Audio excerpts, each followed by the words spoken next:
Hello, in this video I'm going to show you how to make the quickest snowflake ever.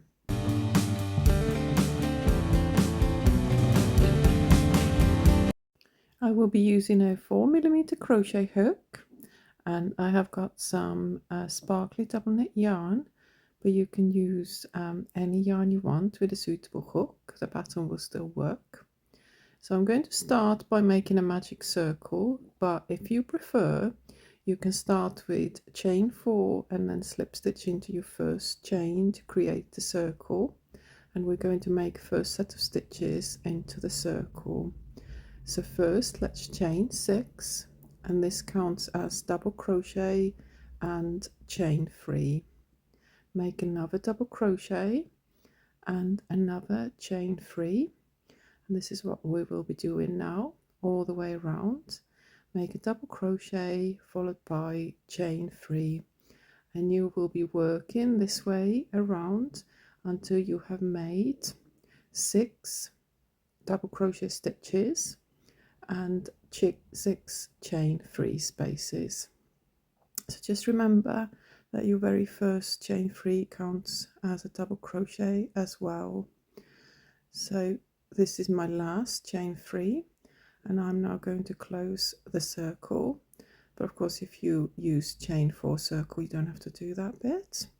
And we are now going to slip stitch on top of that very first chain 3 you made, and that is round 1 completed. Now on to round 2, chain 2 and slip stitch into the same stitch where you slip stitch before to finish round 1. Now slip stitch into chain 3 space, chain 2 and slip stitch into the first chain you just made, and let's do that again. Chain 2 and slip stitch into first chain you made, and one more time, chain 2 and slip stitch into first chain. And now we're going to slip stitch back into that chain 3 space, and that creates a little tips for your snowflake.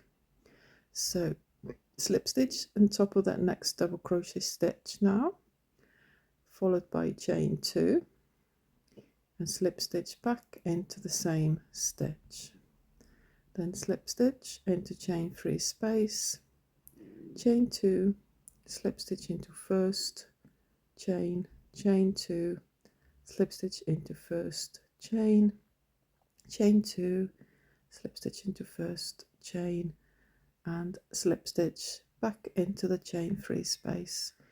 Let's do this repeat together one more time. Slip stitch into top of the double crochet stitch, now chain 2, slip stitch back into the same space, then slip stitch into chain 3 space, chain 2, slip stitch into first chain, and we're going to do this 3 times in total. So one more time, go into that first chain and then go back to the bottom of that chain 3 space, and carry on continuing this all the way around. And when you get to the ends, we're going to finish with a slip stitch into the chain 3 space, fasten off your yarn, and your little snowflake is almost complete.